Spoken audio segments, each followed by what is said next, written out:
welcome to Trackside at M1 Concourse. My name is Blair Cremines, and I'm glad that you're joining us today. Today we have Craig Bennett here. Craig, thanks for joining me on Trackside. Oh, no problem. Glad to be here. So we're going to be talking a little bit about racing, vintage racing, and we're going to talk a little bit about your organization. So tell me a little bit about RM Motorsports. We're based in Wixom, Michigan. Our primary business is restoring vintage and historic race cars. We also do restorations of high-end cars, Rolls-Royce, Delahaye's, Daimlers, and lots of street rod work and just about anything that will come through the back door. Wow, that's amazing. Now, wow, that's a breadth of different cars, a wide breadth, like race cars all the way down to like really high-end cars. So tell me about maybe a favorite car that you worked on maybe in the last year. Like what would be a favorite car you've worked on? Ooh, actually the car I brought is one of my favorite cars. So you've got a Honda RX 03 LMP2. Did I get all that right? It's a Honda ARX 03 LMP2 car. It ran 2011, 2012, and 2012 it won the championship. Wow. Now is that an IndyCar series? No, it's a endurance type car. Oh, okay. Wow, so that's just amazing. Now, what kind of horsepower does that car have? The car makes 750 horsepower. 750 horse, that's amazing. I love race cars and I love learning more about them. So what makes that car kind of particularly unique? Well, the uniqueness of it is it's a Honda built design. Most endurance cars have a basic chassis that everybody uses and builds around it. This car's purpose built by Honda. It's got a 3.5 liter V6 twin turbo engine in it. And it's just a beautiful little car, beautiful to drive. So is this a car, like, what is the specific race we might see this at? Would it be like a Le Mans? Yep, Le Mans, 24 hours Daytona, 12 hours Sebring. This car finished second overall in the Petite Le Mans. It's ran at Le Mans, so it's got quite a history. Well, we just experienced the 100-year anniversary of Le Mans, and it seems like all of the world's attention is now turning back to racing with both that and then the success of the F1 series on Netflix.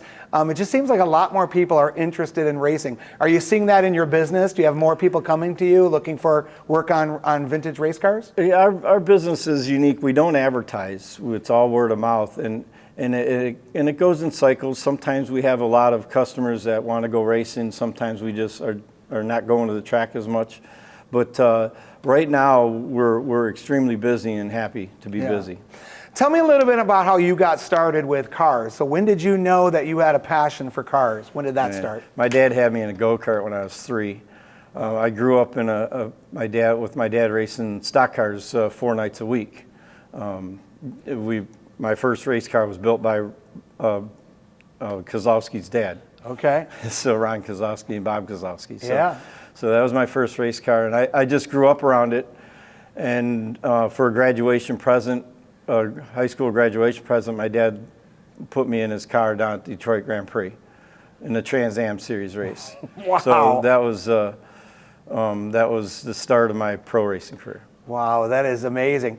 And so tell me a little bit more about the different things you've raced. And unfortunately, I also heard that you had an accident at some point. So tell me a little bit about that. The cars I've been racing, I've raced Indy Lights, I've raced ARCA Series, I've raced Trans Am Series, I've been racing historic racing since I was 17 years old. I'm 55 right now, so it's quite a career. Long time, been very fortunate to be able to drive some very cool stuff. In 2016, I was driving a 1974 Shadow DN4 Can-Am car at Road Atlanta, and I coming underneath the bridge, headed down for the last corner, the throttle stuck, and I went head on into the wall at over 125 miles an hour. Oh my gosh. And they had to helicopter me out of the place. I was in a coma for 11 days. I broke every limb in my body, including my nose and my back. And so I was lucky I had some great doctors, because you wouldn't know it when you see me walk. Wow, you're a walking miracle.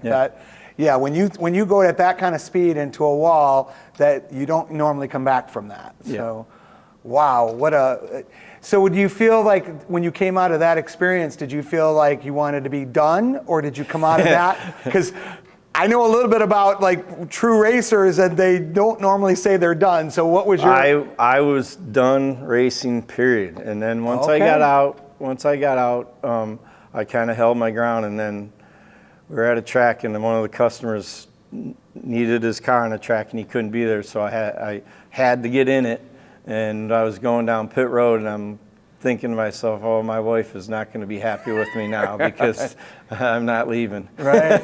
Yeah. Yeah, there was a scene that I saw in some F1 where a guy walked out, he hit a wall, went through the wall, Yep. and came out of that fireball. Oh, yeah. And he's got his wife next to him, and he's couching his words, like he's being careful, and he goes, I'm the guy that walked out of fire. Yeah. And the wife hits him, because she's not happy with that, so I get that. We have a passion for cars, and a couple of weeks ago, I had the opportunity to do on the backstretch 115 miles an hour, and I was getting professional coaching and stuff.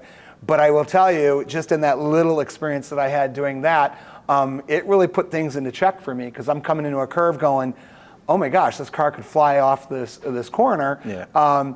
And so I got a deep respect. Anybody that says racing is not a sport, you've lost your mind. Yeah, no. These are true athletes that race in cars, and the endurance they have to go through and how they have to condition themselves, and they're putting their life on the line for this sport. So it's amazing. So tell me a little bit more about some of the cars that maybe you've done at RM Motorsports. Tell me a little bit about that. Man, we've restored, maintained, race prepped cars all the way back from 1909 up to 2018. Wow. All types of cars, Formula One cars, Indy cars, Cobras, sports racers, endurance cars.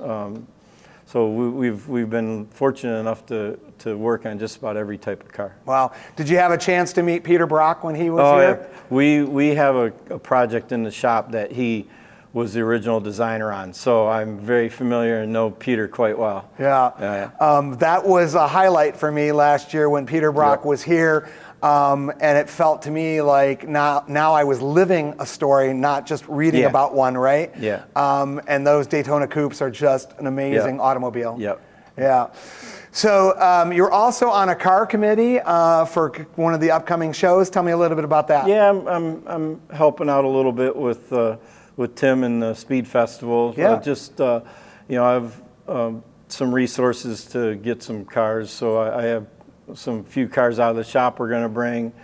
I have a couple customers out of state that we're going to bring some cars in from there. Cool. So we'll be supporting that event quite heavily. Excellent. Can you tell us about something you might be bringing to American Speed Festival? Well, we're going to bring, what do we have coming? Geez, we've got a Shelby Can-Am car. We've got Formula One car, Formula 5000 car. We possibly will have the Honda that we're going to look at here shortly. Yeah. Excellent. For me, I think I grew up in the city of Detroit, and I think from the very beginning, all I wanted to do was play with cars, and then that became getting into a car. And for me, my mom she allowed me to start shifting a car while she was driving.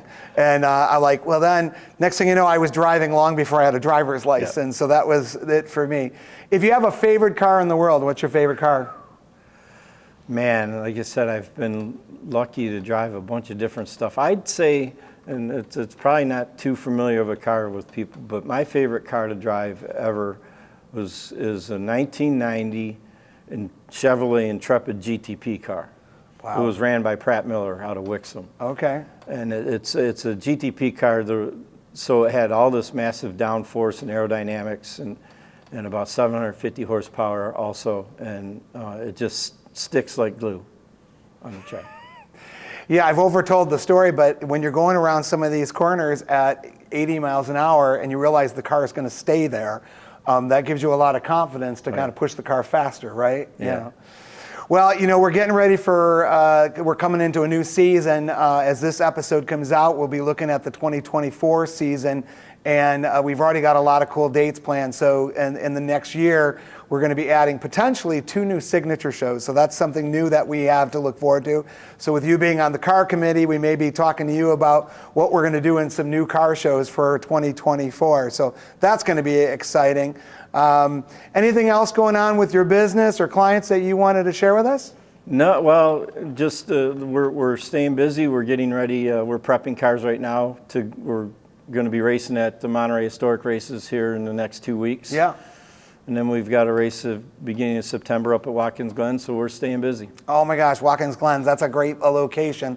Love that area of the United States, and I love all the passionate people up there that love racing. So, well, Craig, it's been great having you on the show today. We're going to be talking a little bit more about that Honda RX-03 LMP2 car, and it's been great having you here. I'm just thankful that you're a great partner here at M1 Concourse, and thanks for joining us on the show today. That's it for Trackside today. My name is Blair Camines, and see us on Trackside here at M1 Concourse.